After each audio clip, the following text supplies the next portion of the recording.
আল্লাহ তাবারাকা ওয়া তাআলা আমাদেরকে আজকে আমরা যখন ওয়াজ করি, আমরা যখন বয়ান করি, আমরা যখন কোরআন করি, যখন হাদিস বলি, অনেক মানুষ, অনেক সৃষ্টি জগতের মানুষ রয়েছে, তারা হাদিসকে মিথ্যে বলে, কোরআনকে মিথ্যা বলে, আল্লাহ তাআলার প্রতিশ্রুত আযাবকে অস্বীকার করে। এই বিষয়ে আল্লাহ বলেছেন, ইন্নাহুম কানু লা ইয়ারুনা হিসাবা, তোমরা মনে করতে হিসাব হবে না, বিচার হবে না। আল্লাহ তাআলা হাসরের ময়দানে সেদিন এই কথাটা বলবে যে আমি তোমাদেরকে বলেছিলাম যে হিসাব হবে, তোমরা মনে করতে হবে না। এটা বলেছেন আল্লাহ, বলে দিয়েছেন যে তোমরা এটা মনে করতে আমি সেদিন বলছি। ওয়াকাযযাবু বিআয়াতিনা কিযাবা, তোমরা আমার আয়াতগুলোকে অস্বীকার করেছো। ওয়াকাযযাবু বিআয়াতিনা কিযাবা, আমি যে আয়াত নাযিল করেছি আযাব বিষয়ে, হিসাবের বিষয়ে, সেইগুলো তোমরা কি করতে? অস্বীকার করতে, অস্বীকার করতে আয়াতগুলো।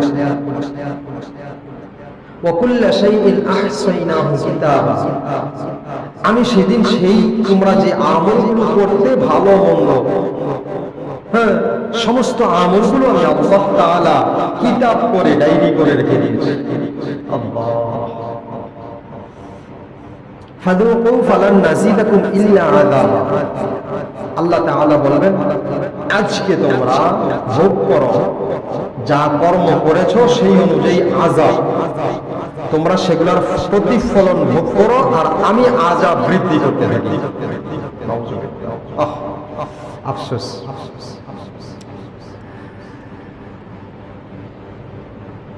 ফাযুকু ফালান নাযিদাকুম ইল্লা আযাবা ইন্না লিল মুত্তাকিনা মাফাজা, আল্লাহ বলেছেন এই আযাব যারা মুত্তাকিন তাদের জন্য, যারা মুত্তাকি অর্জন করেছে, মুত্তাকি অর্জন করেছে, বিশ্বাস স্থাপন করেছে, আল্লাহ তাআলার ভয় অন্তরে লালন করেছে, এগুলা এই আযাবগুলো তাদের জন্য, তাদের জন্য সফল কাম, সুসংবাদ, সফলতার সুসংবাদ। এই ছিল আয়াতগুলো, আমি যেগুলো আলোচনা শুরুতেই যেগুলো তেলাওয়াত করেছি।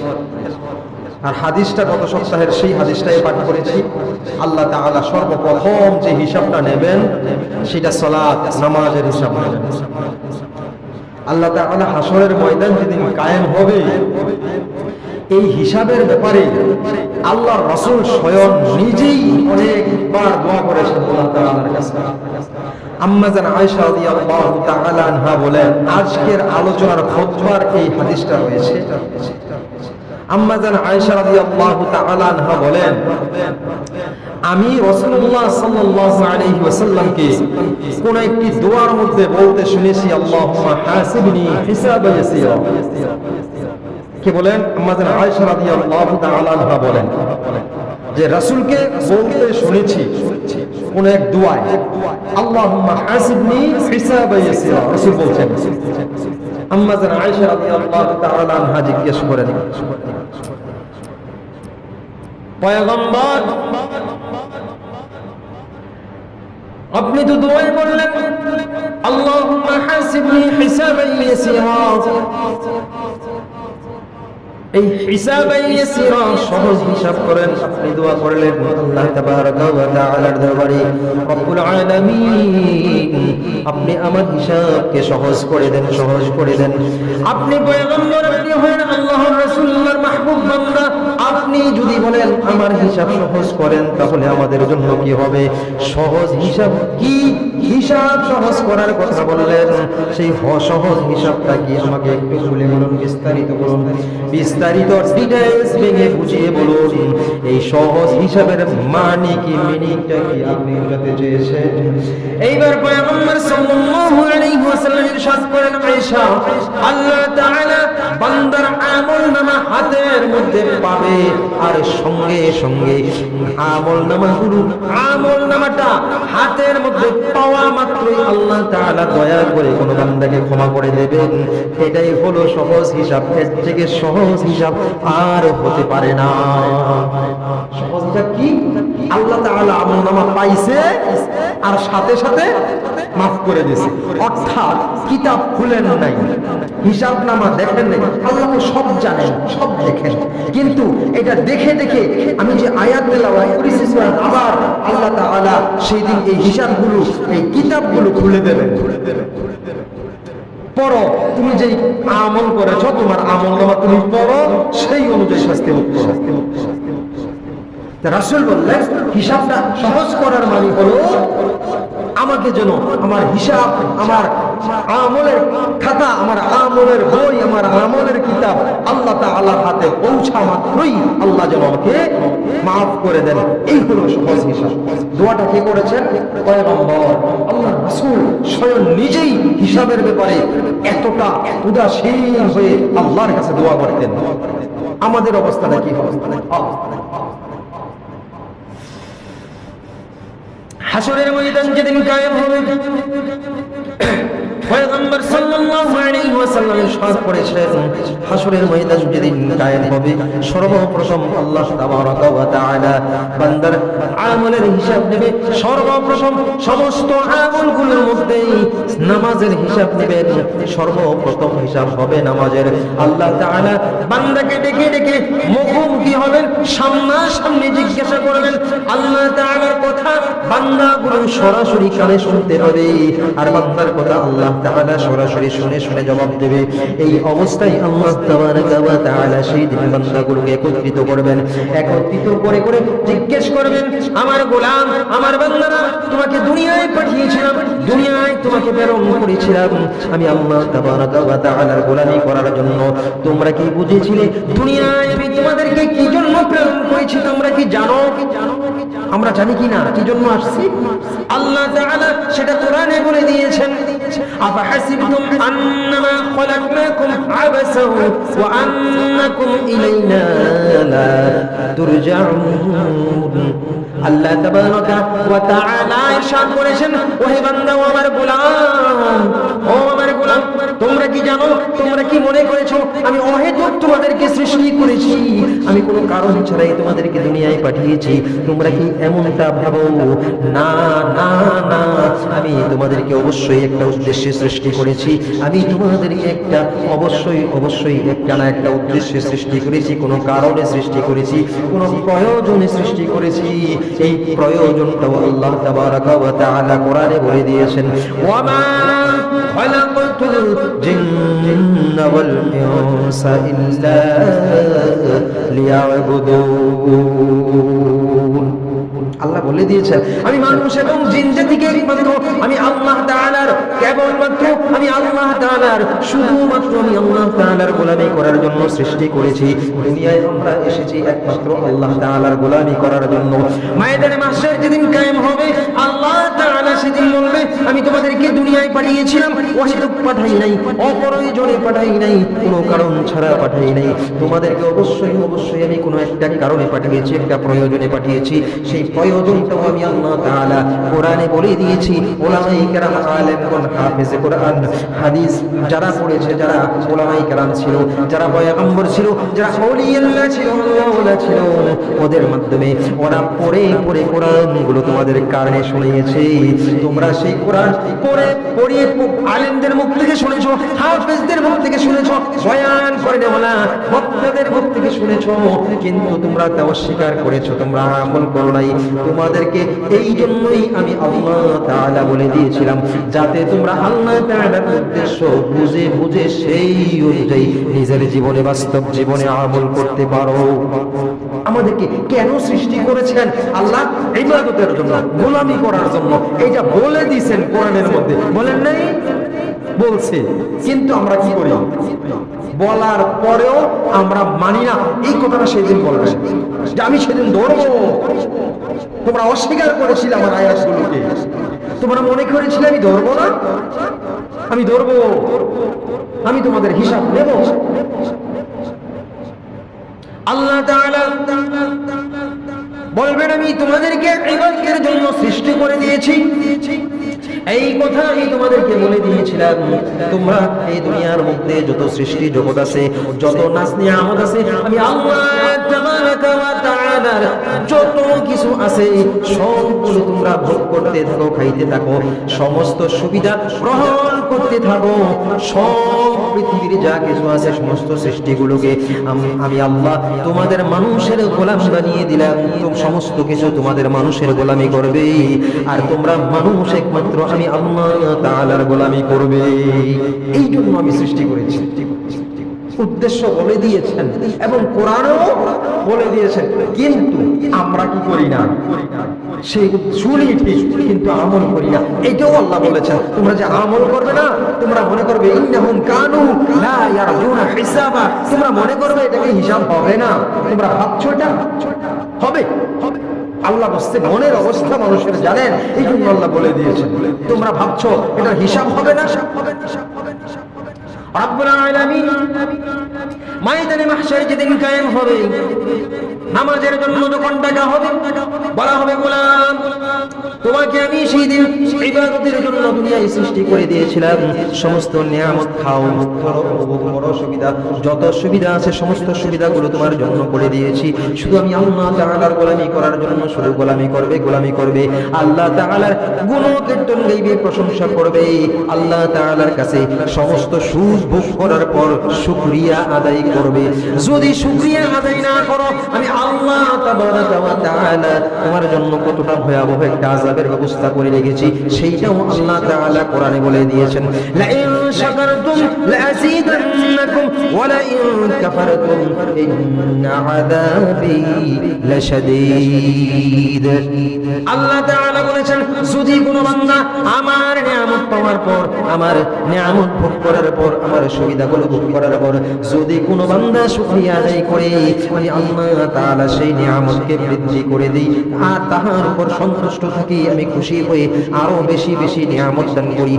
আর যদি কোনো বান্দা আমি আল্লাহ তাআলার নিয়ামত ভোগ করার পর, সুযোগ সুবিধা গ্রহণ করার পর, আমি আল্লাহ তাআলার দুনিয়ায় শান্তির সাথে সুস্থভাবে বিচরণ করার পর, আমি আল্লাহ তাআলার শুকরিয়া আদায় করে না, শুকর করে, ওয়ালা ইন কাফারতুম, সে অস্বীকার করে আল্লাহ তাআলার শুকরিয়া আদায় করে না, তখন আমি আল্লাহ ইন্না আযাবি লাশাদীদ, আমি আল্লাহ তাআলা তার জন্য আযাব, ভয়াবহ আযাবের ব্যবস্থা করে রেখেছি। এই ভয়াবহ আযাবটা কি, সামনে আলোচনা ইনশাআল্লাহ আমরা শুনব। আযাব ভয়াবহ কারে কয়? আল্লাহ বলেছেন যদি শুকরিয়া আদায় করো আমি নিয়ামত দেব, আর যদি শুকরিয়া আদায় না করো তাহলে আমি আযাব দেব, সেটা ভয়াবহ। শুধু আযাব নয়, ভয়াবহ আযাব বলেছি। ইন্না আযাবি লাশাদীদ, আমি ভয়াবহ আযাব দেব। এই ভয়াবহতাটা কতটা আমরা এই কোরআনে এর মধ্যে আল্লাহ তাআলা ভয়াবহতার কথা উল্লেখ করে দিয়েছেন, সেটাও ইনশাআল্লাহ আমরা শুনব। যখন জিজ্ঞাসা করা হবে, ও গোলাম, ও আমার বান্দা, রব্বুল আলামিন ডাক দিয়ে বলবেন, বান্দা আমার, দুনিয়ার বুকে তোমাকে আমি পাঠিয়েছিলাম যেন আমি আল্লাহ তাআলার গোলামি করো, আমি আল্লাহ তাআলার শুকরিয়া আদায় করো, আমি আল্লাহ তাআলার শুকর আদায় করো, আমি আল্লাহ তাআলার বন্দেগী করো, গোলামি করো। এই জন্য দুনিয়ায় আমি তোমাকে পাঠিয়েছি। তুমি দুনিয়ায় যাইয়া আল্লাহ তাআলার নাশুকর করেছো, নাফরমানি করেছো, আল্লাহ তাআলার হুকুম মান্য করো নাই, আল্লাহ তাআলার ফরজ বিধান আদায় করো নাই। এখন আসো, তোমার হিসাব নেওয়া হবে, তোমার আযাবে তোমাকে প্রত্যেকটা হিসাব অনুযায়ী, আমলনামা অনুযায়ী তোমাকে আযাব দেওয়া হবে। তোমাকে আমি দুনিয়ায় পাঠিয়েছিলাম ইবাদতের জন্য, তুমি কি ইবাদত করেছো? বান্দাগুলো সেদিন ডাক দিয়ে বলবে, আল্লাহ রব্বুল আলামিন আমাকে যেই হিসাবের জন্য আপনি দুনিয়ায় পাঠিয়েছেন, আমাকে যেই ইবাদতের জন্য আপনি দুনিয়ায় পাঠিয়েছেন, যে গোলামি করার জন্য, বন্দেগী করার জন্য আপনি যে দুনিয়ায় পাঠিয়েছেন, সেই বন্দেগীর বিন্দু পরিমাণ আমি ভুল ত্রুটি করি নাই, আমি অন্যায় করি নাই, আপনার হুকুম অমান্য করি নাই, আমি সবগুলো হুকুম আপনার মেনে এসেছি, আপনার হুকুম মতো আমার জীবন যাপন করে এসেছি। মিথ্যা কথা বলবে বান্দাগুলো সেদিন আল্লাহ তাআলার দরবারে যখন ধরা খেয়ে যাবে, সামনাসামনি যখন এসে যাবে, জিজ্ঞাসা করা হবে, ইবাদত করছনি, আমি আল্লাহর কুদরতি পায়ে সিজদা করছনি, তখন আল্লাহ তাআলার দরবারে বান্দা কথাগুলো বলবে, আল্লাহ আমরা আপনার হুকুম মতো জীবন যাপন করেছি, আপনার কথা মতো চলেছি, আপনার সমস্ত ইবাদতগুলো করেছি, আপনার নবীর দেখানো পথ অনুসরণ করে করে আপনার খাস গোলাম হয়ে আমরা এখানে এসেছি। আল্লাহর কাছে কিতাব আছে না নাই? কিতাব আল্লাহ বলে দিয়েছেন, আমি কিতাব করে রেখেছি, বলেন নাই? কিতাব করে রেখে দিয়েছি। এখন আমরা বলবো আপনার হুকুম মতো চলেছি, আপনার হুকুম মতো জীবন যাপন করছি, আপনার হুকুমের বাহিরে চলে নাই, এই কথা বলবো। এখানেও মিথ্যে বলছি, ওখানেও আমরা কি বলবো? মিথ্যে বলবো আল্লাহর আদালতে। এই জন্য আল্লাহ ফেরেশতার মাধ্যমে আমাদের আমল নামাগুলোকে কি করেছেন? লিপিবদ্ধ করছেন, লিখে রাখছেন, কিতাব করে রাখছেন, ডায়েরি করে রাখছেন, যেন ওই দিন আমরা মিথ্যা কথা বললে সেইটাকে সম্মুখে দিয়ে প্রমাণ করা যায়। এই জন্য আল্লাহ তাআলা এগুলাকে লিখিয়ে লিখে কিতাব করে রাখছেন, ডায়েরি করে রাখছেন। আল্লাহ তাআলা জিজ্ঞেস করবে, বান্দা দুনিয়ায় আমি তোমাকে পাঠিয়েছি ইবাদত করার জন্য, ইবাদত করেছো, ঠিক আছে ভালো কথা, তোমার উপরে আমি আল্লাহ তাআলার একটা ফরজ বিধান নাজিল করেছিলাম, ফরজ বিধান দিয়েছিলাম। সেই বিধানটা হলো আমি বলেছিলাম একদিন প্রতিদিন দৈনন্দিন 5 ওয়াক্ত সালাত আদায় করো, আমি আল্লাহ তাআলার কুদরতি পায়ে সিজদা করো। সেইটাকে তোমরা করেছিলে। এই যে রাসূলুল্লাহ সাল্লাল্লাহু আলাইহি ওয়াসাল্লাম ইরশাদ করেছেন, সর্বপ্রথম কিয়ামতের দিন নামাজের হিসাব নেওয়া হবে।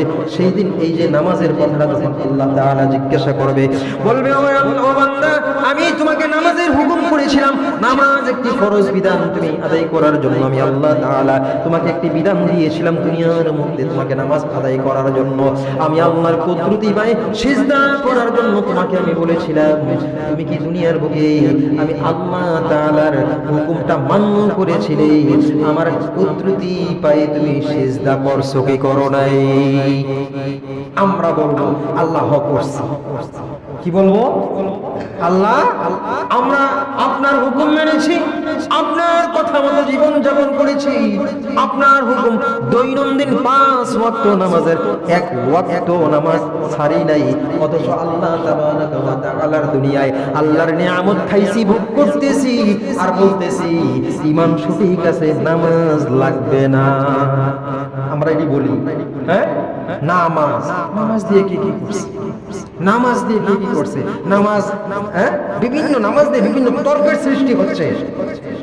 পড়ছি না, আদায় করছি না, কিন্তু আবার এটার উপরে নিজের মত জারি করে দিচ্ছি। হ্যাঁ, এই নামাজ পড়তে কয় নাই, এটা নামাজ না, এই বিভিন্ন ধরনের মানুষের কথাগুলো আছে না নাই?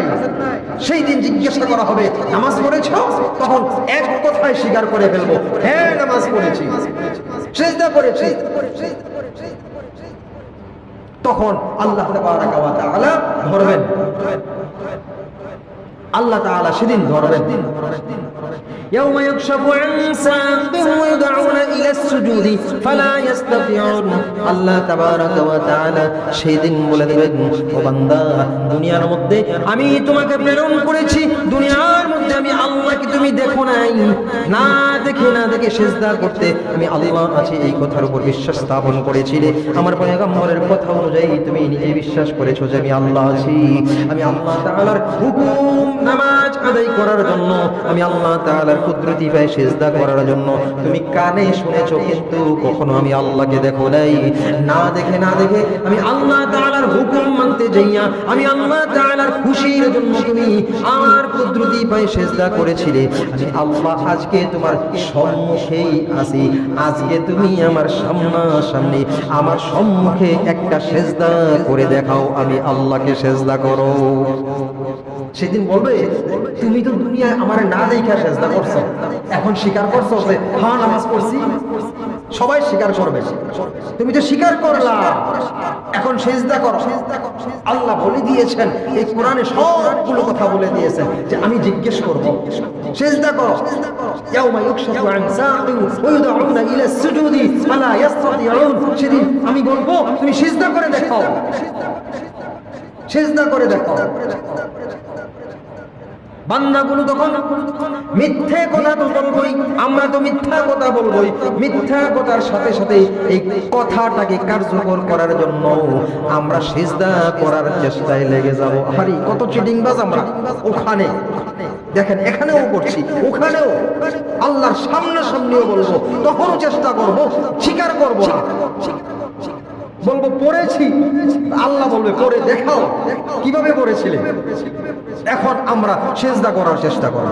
আল্লাহ তাবারাকা ওয়া তাআলা বলে দিয়েছেন, রব্বুল আলামিন এই কথা বলে দিয়েছেন, যখন বান্দাগুলো সিজদা করার চেষ্টা করবে, আমি আল্লাহর কুদরতি পায়ে যখন সিজদা করার চেষ্টা করবে, তখন যারা মুমিন ছিল, মুত্তাকিন ছিল, ঈমানদার ছিল, তারা আমি আল্লাহ তাবারাকা ওয়া তাআলার কুদরতি পায়ে সিজদায় লুটিয়ে পড়বে। আর যারা আমি আল্লাহ তাআলার নাফরমান ছিল, অবিশ্বাসী ছিল, আল্লাহ তাআলার খুশির জন্য এই দুনিয়ায় নামাজ আদায় করে নাই, আল্লাহ তাআলার হুকুমগুলো পালন করে নাই, এই বান্দাগুলোর মেরুদণ্ডকে আমি আল্লাহ সোজা করে দেব। সেদিন মেরুদণ্ড সোজা করে দেয়া হবে, শক্ত রডের মতো হয়ে যাবে। হাজার চেষ্টা করবে, লক্ষ চেষ্টা করবে, কত লাফালাফি করবে সিজদা করার জন্য, মাথাটাকে এই সোজা থেকে একটুও আল্লাহ তাআলার দিকে বাঁকা করতে পারবে না। বলবে চিটিংবাজি তখনই ধরা, তখনই ধরা। আল্লাহ তাআলা বলেন, সেই দিন আমি মেরুদণ্ডকে সোজা করে দেব সিজদা করার জন্য। আমি আল্লাহ তাআলার দরবারে তখন তোমরা মিথ্যাভাবে সিজদা করার চেষ্টা করবে, আর আমি আল্লাহ সেদিন এই মিথ্যাবাদীদেরকে সিজদা করার জন্য আল্লাহ তাআলার হুকুম হবে না, আল্লাহ তাআলার সেদিন রহম হবে না, দয়া হবে না। আল্লাহ তাআলা সেই দিন বলবে, দুনিয়ায় আমি তোমাকে পাঠিয়েছিলাম, যখন খুশি তখনই সিজদা দিতে পারতে, পৃথিবীর সমস্ত জমিনটাকে আমি মসজিদ করে দিয়েছিলাম, এমন কোন জায়গা নাই যেখানে সিজদা দিলে আমি আল্লাহ তাবারাকা ওয়া তাআলা তোমার সিজদা কবুল করব না। এমন কোন জায়গা আছে পৃথিবীতে যেখানে সিজদা দিলে আল্লাহ কবুল করবে না? মসজিদ ছাড়াও কি মাঠে সিজদা দিলে কবুল হবে না? রাস্তায় সিজদা দিলে হবে না? চকে জমিনে সিজদা দিলে হবে না? মাঠে সিজদা দিলে হবে না? বাজারে সিজদা দিলে হবে না? আল্লাহ তাআলা সেদিন বলবেন, আমি দুনিয়ায় তোমাকে সমস্ত পৃথিবীটাকে, সমস্ত দুনিয়াটাকে আমি তোমার জন্য মসজিদ রূপে রূপান্তরিত করে দিয়েছিলাম, একটা সিজদাও তুমি আমি আল্লাহকে দাও নাই। বড় বড় কথা বলেছো, দাম্ভিকতা করেছো, অহংকারী করেছো, সিজদা যারা করে তাদেরকে তুমি গরীব বলে আখ্যায়িত করেছো, বলেছো তারা গরীব। হ্যাঁ, যারা সিজদা করে তারা, দেখেন বর্তমান যুগের কিছু পয়সাওয়ালারা, কিছু নেতা ফেতারা, কিছু দাম্ভিক লোকেরা বলে যারা মাদ্রাসায় পড়ে তারা নাকি গরীব। ঠিক হয়, মাদ্রাসায় পড়লে গরীব। আবার অনেক বড় লোকেরা এরকম মনে করে মাদ্রাসায় যারা পড়ে, নামাজ যারা পড়ে তারা গরীব। আফসোস, আল্লাহ তাআলা ডাক দিয়ে বলবেন, সেদিন তুমি আমি আল্লাহর কুদরতি পায়ে যারা সিজদা করতো, যারা নামাজ আদায় করতো, তাদেরকে তুমি গরীব বলতে, অসহায় বলতে, দারিদ্র বলতে। তুমি নিজে সিজদা দাও, তোমার জামাত পৃথিবীটাকে সিজদার জন্য উপযুক্ত করে দিয়েছিলাম। কিন্তু বান্দা, আজকে তুমি এখানে এসে আমি আল্লাহর সামনে মিথ্যে বলছো এবং মিথ্যাভাবে সিজদা করার চেষ্টা করছো। যদি তোমাকে আমি আল্লাহ তাআলা সিজদা করার জন্য হুকুম করে দেই, সহজ করে দেই, তাহলে আমার মুত্তাকিন বান্দা, আমার তাকওয়াওয়ালা বান্দা, আমার ঈমানদার মুহাব্বতের বান্দা আর তোমার মধ্যে কোনো পার্থক্য থাকে না। এই জন্য আল্লাহ তাআলা এই নাফরমান বান্দাদের মেরুদণ্ডকে সোজা করে দেবে, সিজদা করতে দেবে না। এটার প্রমাণ আমরা কিছুদিন আগে, কয়েক বছর আগে পাইছি না? হ্যাঁ, আমাদের এই দেশে এমন একটা সিস্টেম চালু হয়েছিল, 5 জনের বেশি মসজিদে ঢুকতে পারবে না। হয়েছিল কিনা? বাস্তব প্রমাণ। আল্লাহ দেখাইছে, আমি ইচ্ছা করলে তোদেরকে সিজদা করতে যে নিষেধ করতে পারি, ওরা সিজদা করার সুযোগ না দিয়ে বের করে দিতে পারি মসজিদ থেকে। আল্লাহ সরাসরি দেখাইছে, আমাদেরকে বুঝায়। আল্লাহ বলেছেন, আমি তোমাদেরকে ভয়, ক্ষুধা এগুলো দিয়ে, দারিদ্রতা দিয়ে তোমাদেরকে আমি পরীক্ষা করব, রোগ সুখ দিয়ে পরীক্ষা করব, বুঝাবো। তবু তোমরা হেদায়েতের পথে নিয়ে আসো, সহি পথে নিয়ে চলো, আমি আল্লাহর পথে নিয়ে আসো। কিন্তু আমরা দেখি, ভোগ করি, কিছুক্ষণ পর আবার ভুলে যাই। আল্লাহ তাবারাকা ওয়া তাআলা সেই দিন বলবে, বান্দা তোমাকে সিজদা করার জন্য বলা হলো, তুমি নাকি দুনিয়ায় সিজদা করতে, দুনিয়ায় নাকি আল্লাহ তাআলার ইবাদত করেছো, এখন তুমি একটা সিজদাও করতে পারছো না। কারণটা কি? কারণটা কি? তুমি এখন একটাও সিজদা করতে পারছো না। এটার কারণ কি বলো? কি কারণে সিজদা করতে পারছো না? তুমি তো সিজদা করেছো, তুমি তো নামাজি বান্দা, তুমি তো আল্লাহর সিজদাকারী বান্দা।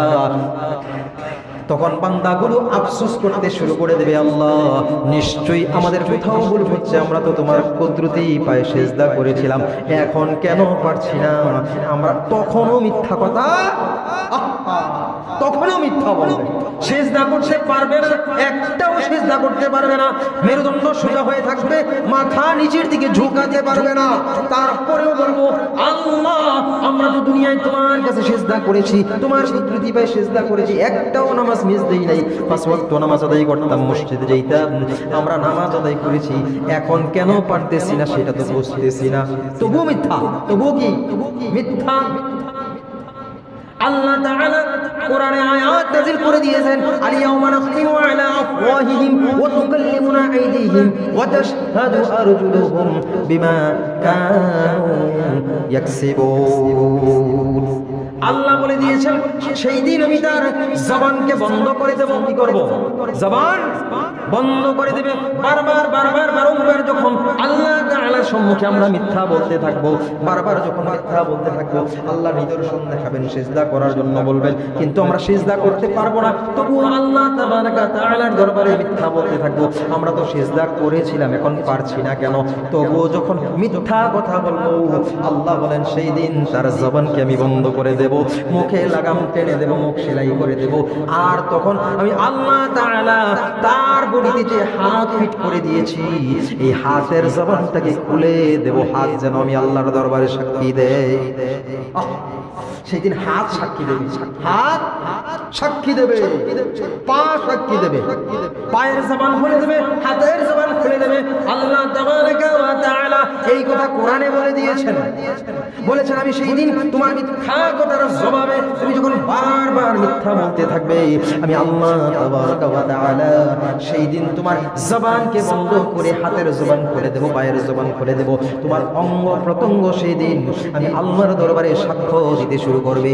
তখন আল্লাহ তাআলা জিজ্ঞাসা করবে, ও হাত, এই বডির ভিতরে তোমাকে আমি হাত সাক্ষী হিসাবে সৃষ্টি করে তাকে দুনিয়ায় পাঠিয়েছিলাম, তুমি এবার সাক্ষী দাও। এই হাত তুমি যতক্ষণ তার বডির মধ্যে ছিলে ততক্ষণ পর্যন্ত এই বান্দা আমি আল্লাহ তাআলার নাফরমানি করেছে নাকি আমি আল্লাহ তাআলার শুকর আদায় করেছে না ইবাদত করেছে? হাতটা সেদিন সাক্ষ্য দেবে। রব্বে করিম রব্বুল আলামিন এই দুনিয়ায় 60 বছর 70 বছর 90 বছরের একটা জিন্দেগি দিয়েছো, এই 90 বছরের জিন্দেগির মধ্যে তোমার বান্দার সাথে আমার হাতকে আমাকে ফিট করে দিয়েছো। আমি হাত যতদিন পর্যন্ত এই বান্দার সাথে ছিলাম ততদিন পর্যন্ত আমি কোনোদিন দেখি নাই তোমার বান্দা তোমার কুদরতি পায়ে একবার সেজদা করেছে। সাক্ষী দিয়ে দেবে, এর থেকে বড় সাক্ষী আর কি? হাত যদি সাক্ষী দেয়, হ্যাঁ কত আফসোস, হাত নিজের বডি অঙ্গ প্রত্যঙ্গগুলো সাক্ষী দেবে, পা সাক্ষী দেবে। এই পা দিয়ে কখনো মসজিদে হাইটা যায় নাই, এই পা দিয়ে কখনো ভালো কাজ করে নাই, এই হাত দিয়ে কখনো ভালো কাজ করে নাই, চুরি করেছে, ডাকাতি করেছে, মানুষকে মেরেছে, অত্যাচার করেছে, জুলুম করেছে, কখনো ভালো কাজ করে নাই। দুঃখ প্রকাশ করতে থাকবে। আমরা ভাবছি আল্লাহ তাআলা আমাকে হাত দিয়েছে, হাত দিয়ে হাতে শক্তি আছে, এক হাতের মধ্যে 10 কেজি 20 কেজি 30 কেজি 50 কেজি ওজনের শক্তি আছে, একটা ঘুষা দিলে একজনকে মেরে ফেলা যাবে। আসলে আমরা বুঝতেছি না এটাই হলো আমার প্রধান সাক্ষী।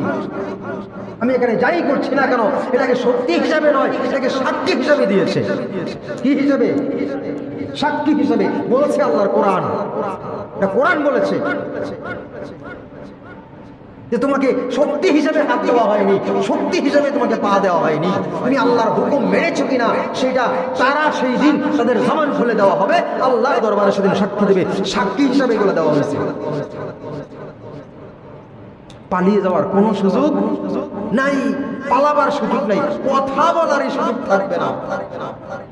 তবু আল্লাহ সুযোগ দেবে। কি বলতে চায় বান্দা শুনে, কি বলতে চায়?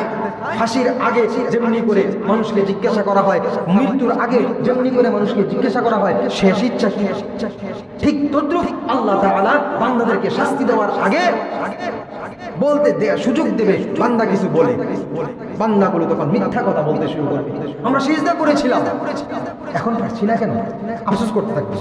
তখন সিজদা করতে বলবে, পারবে না, তবুও মিথ্যা বলবে। তখন তার জবান বন্ধ করে দিয়ে হাতে পায়ের জবান খুলে দেবে। বলো, এই বান্দাগুলো সেদিন তখন যখন জবান বন্ধ হয়ে যাবে আর হাত পা যখন সাক্ষ্য দিতে শুরু করবে, অঙ্গ প্রত্যঙ্গ গুলো সেদিন আল্লাহ তাআলার দরবারে সাক্ষ্য দিতে শুরু করবে, সাক্ষ্য দিতে থাকবে। তখন আল্লাহ তাআলার দরবারে আর কোনো সুযোগ নাই, আর পালাবার সুযোগ থাকবে না। তখন আল্লাহ তাবারাকা ওয়া তাআলা শাস্তি দিতে শুরু করে দিবেন। কি শাস্তি দেবেন, কেমন শাস্তি দেবেন? জাহান্নামের মধ্যে যখন বান্দাগুলোকে ফালাইবেন, এই কিছু শাস্তির কথা আমি মাঝে মধ্যে বিবরণে বলে দিয়েছি, এখন আরো কিছু বলছি। আল্লাহ, আমি প্রথমে আয়াত তেলাওয়াত করেছি, আল্লাহ তাআলা যে ইরশাদ করেছেন, লা ইন শাকারতুম লাযিদান্নাকুম ওয়া লা ইন কাফারতুম ইন্না আযাবি লাশাদীদ। আল্লাহ তাআলা বলেছেন, যদি কোনো বান্দা আমি আল্লাহ তাআলার শুকর আদায় করে আমি তাকে আরো নিয়ামত দেই, নিয়ামত বৃদ্ধি করি, আর যদি না শুকর করে ওয়া লা ইন কাফারতুম ইন্না আযাবি লাশাদীদ, তার জন্য আমি ভয়াবহ আযাবের ব্যবস্থা করে রেখে দিয়েছি। আল্লাহ তাআলা এখানে আযাব ব্যবস্থা করেছি, শুধু এইটুকুই শেষ নয়, বলেছেন ভয়াবহ আযাব। এই ভয়াবহ আযাবটা কি হবে?